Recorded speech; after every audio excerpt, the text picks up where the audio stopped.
Thank you very much, friends, for giving me an opportunity to meet all of you, get to know all of you. Makes it particularly special when I'm meeting you in the festive season. We are celebrating Diwali. Today is a new year in several parts of India. Tomorrow will be a festival called Bhai Dooj, in which a brother promises to look after his sister for eternity, and the bond between the brother and sister is reinforced. This whole period of festivity in India has a big message this year.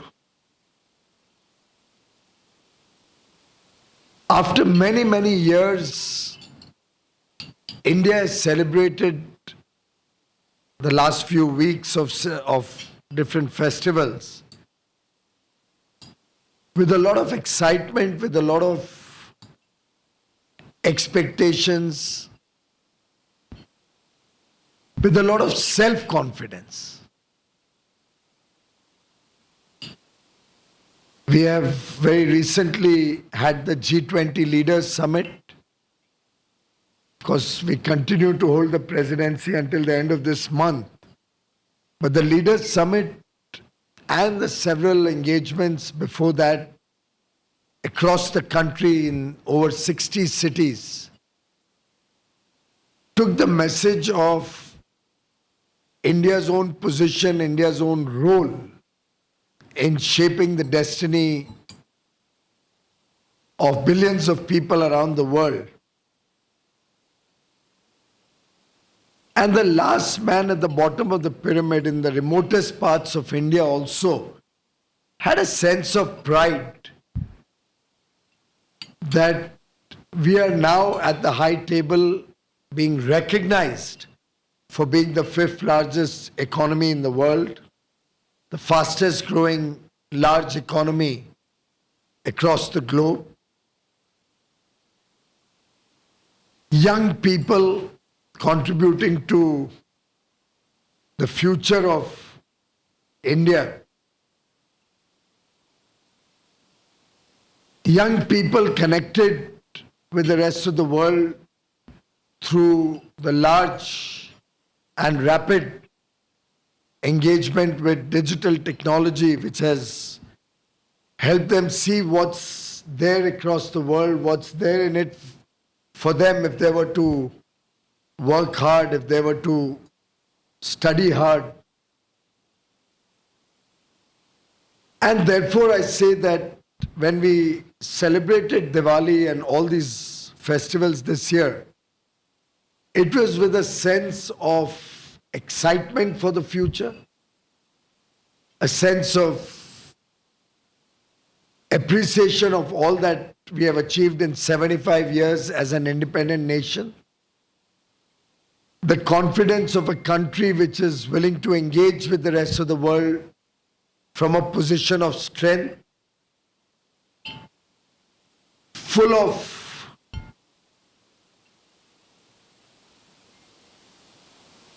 enthusiasm for all that the future holds for them. And within this radiant spirit, the hope for a bright future for 1.4 billion people. The US-India partnership is truly a defining partnership, a partnership that has never seen better times over decades, a partnership that, as His Excellency President Biden said, is one of the most consequential relationships that the United States has with its many partners.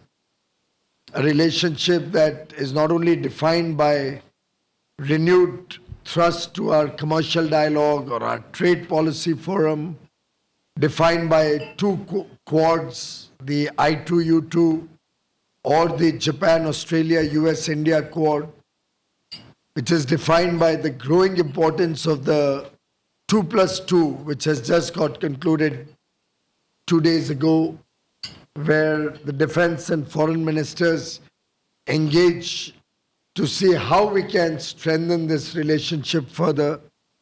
A partnership that rests on a strong foundation set by esteemed colleagues like Mr. John Chambers, Mukesh, Mr. Rangaswamy, all captains of industry who have worked hard to nurture this partnership. And therefore, it's very exciting that in a short span of 12, 13 months, I'm back in the Bay Area at Silicon Valley to discuss this remarkable journey, this story, which is weaved in a number of different engagements at different levels, in different fields, expanding at a rapid pace.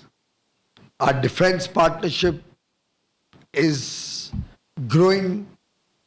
Our business ties, our engagement on technology, innovation, our work together at international fora where we have very aligned positions, supportive of each other.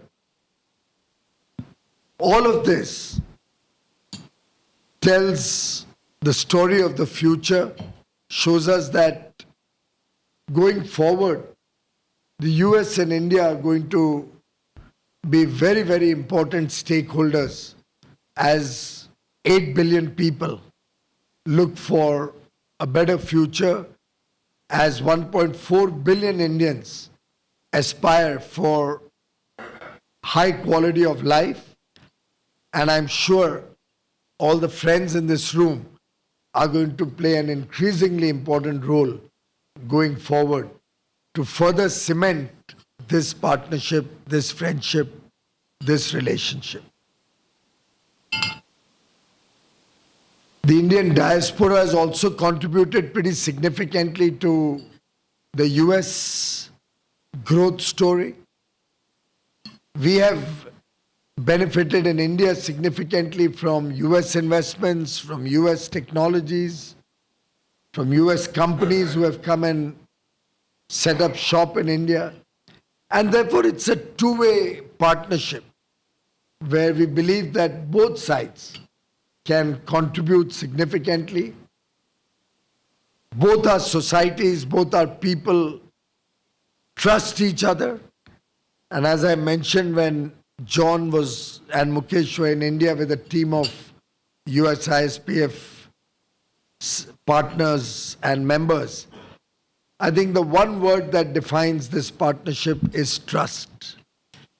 And the fact that both our leaders, both our governments, our businesses, our people have this amazing trust in each other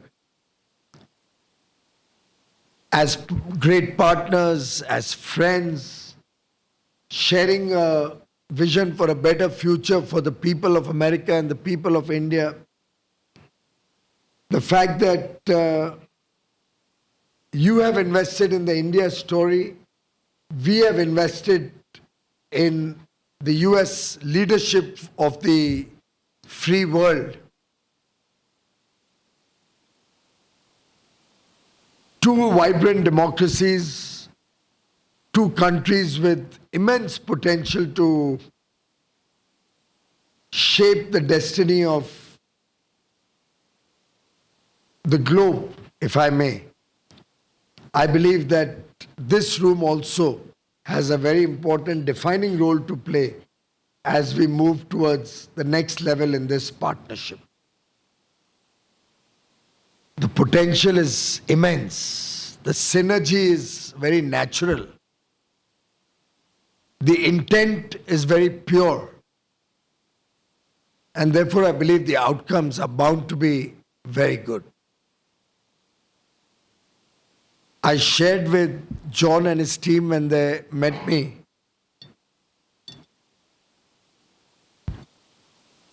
how we believe the Indian economy resting on the work done over the last few years, is poised for at least a 2 or 3 decade growth trajectory. Some of us may remember that 10 years ago, India was a country categorized as a fragile 5 economy. Some of you may also remember the days when inflation used to always be in double digit in India. 10-12% inflation was a given. And consequently, interest rates were also very high.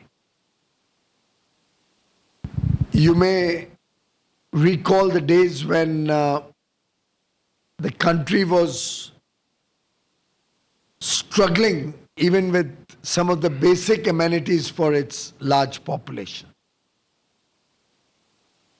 We have used the last few years, or decade if I may say so, to work on 3 pillars. One, strengthening the macroeconomic fundamentals of the economy so that today when we've grown from the 10th largest to the 5th largest economy and aspiring to be the 3rd largest GDP in the world, at best in about 4 years' time from now. We do that on the strength of a very strong low inflation, low interest cost, high foreign exchange reserve, growing relevance in international trade, working to integrate India's economy with the rest of the world, engaging with the developed world for free trade and more trading arrangements. As we speak, we are in dialogue with UK, with the EU 27 bloc countries, with the 4 bloc EFTA, with other countries of the GCC, potentially also may work with the GCC going forward, working with Latin American countries. It's a outreach across the globe to develop open economic integration and open trade. We are amongst the largest recipients of foreign direct investments inward. Gradually, Indian businesses are also now investing across the globe. In fact, about a year or so ago when I was in New York, and found that TCS was the main sponsor of the New York Marathon, I was actually taken aback. And for a moment I was disappointed. I called up the TCS team. I said, guys, you don't need to be sponsoring the marathon in New York. They have enough and more money here. You should be doing more of that in India. Until I realized TCS has more operations in the US than anywhere else in the world today. And I thought it's so natural and such a nice gesture that an Indian company could be sponsoring the marathon in New York. And they told me they're doing that in 4 other cities of the United States. And I felt immensely proud and happy that it's a two-way partnership. It's not as if we are only looking at receiving from the United States of America. We are also contributing to the United States in their technology growth, in their innovations, in their ability to come up with newer and newer ideas towards global good. And I think when the US and India get together, we actually become a force multiplier and can do much more together. While on the one hand we strengthen the macroeconomic fundamentals of the economy, we have simultaneously worked towards meeting the basic needs of 1.4 billion Indians. There was a time when families in India would be struggling, I would say not through a few years, but through generations, even to meet the basic needs like food, clothing, shelter, healthcare, education, electricity, water, good cooking mediums. Of course, digital connectivity was a far cry. Even getting a telephone connection was a challenge. We have ensured that over the last decade, all of these basic needs are met for every citizen without discrimination across the length and breadth of India. You will not find a single home which doesn't have an electricity connection. There's no part of India, the remotest parts today, is digitally connected. Water is reaching everybody's homes through a tap. Half of the country covered. The rest of the country will be covered in the next 2.5 years.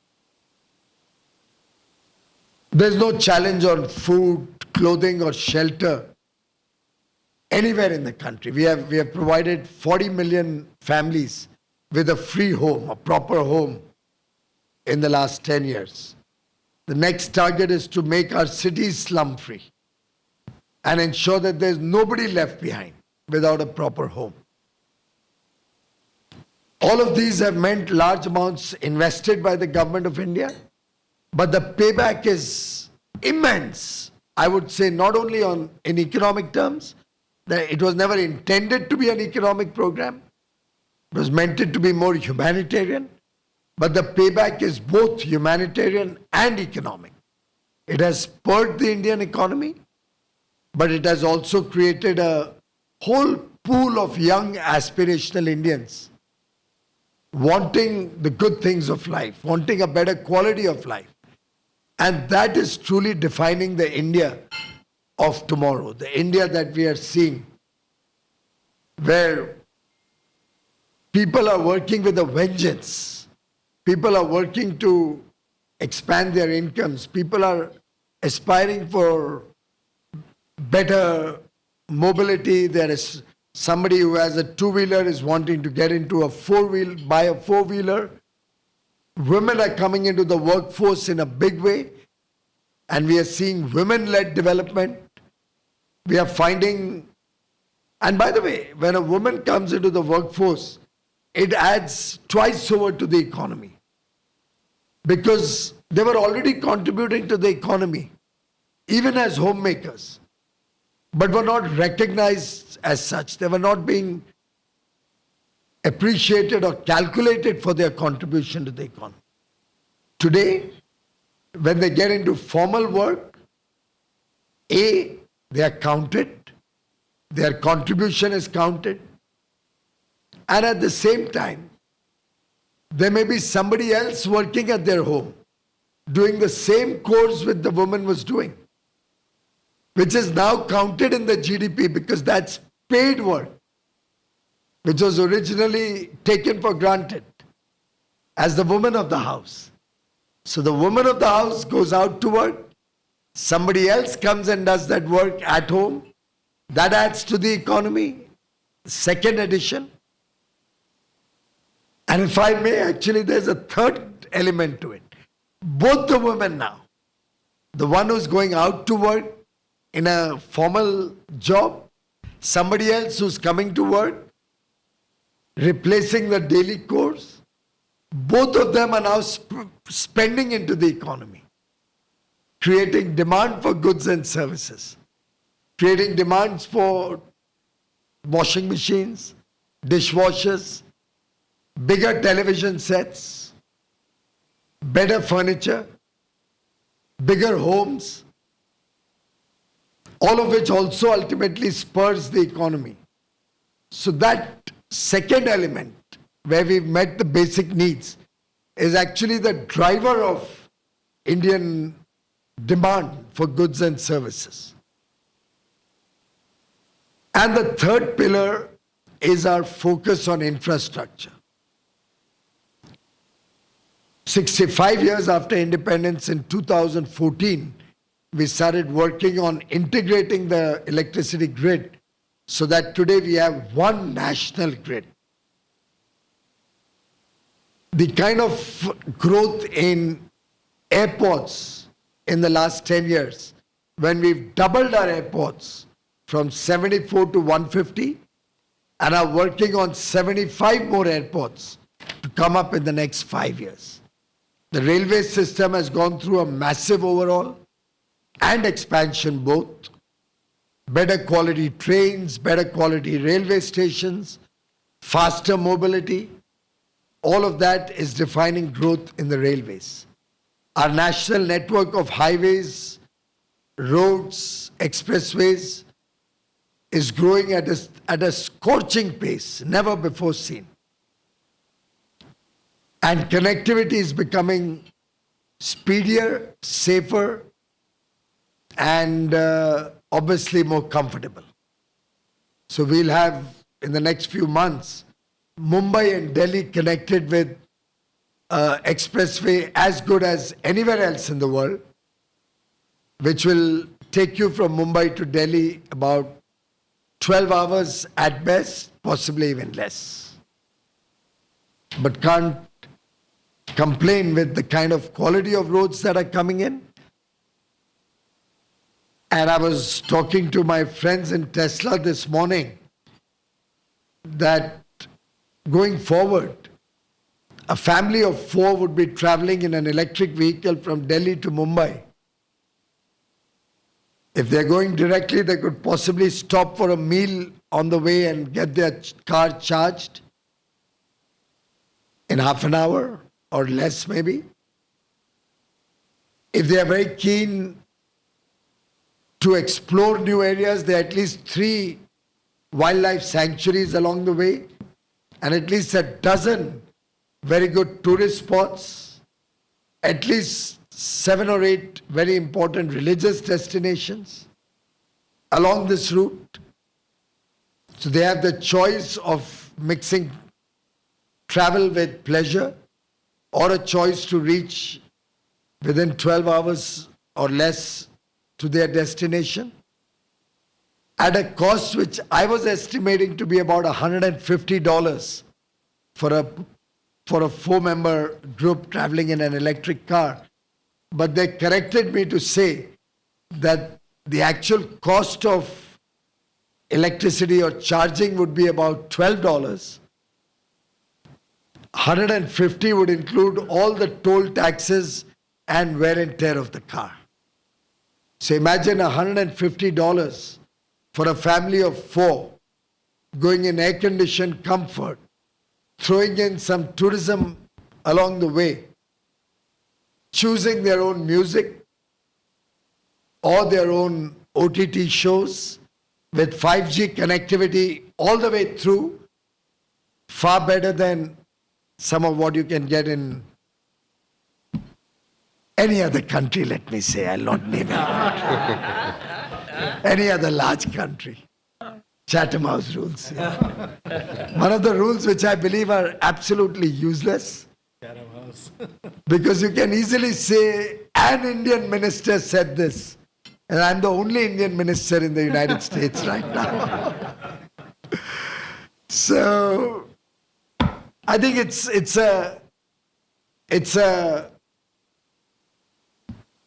story that is being written as we speak. And I invite all of you to be a part of our vision, our collective vision.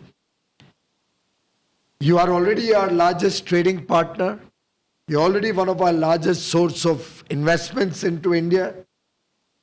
But I think there are so many unexplored areas where we can expand our work multidimensionally, whether it's space, whether it's exploring the oceans, our work together in quantum computing, science and technology, semiconductors, where we are seeing traction and in American companies investing in India. Our startups can engage much more between the Silicon Valley particularly and Bengaluru or Gurugram, for instance. We have a lot of work to catch up on sustainability. Trade and technology will, of course, define our work. But tourism holds huge potential both ways.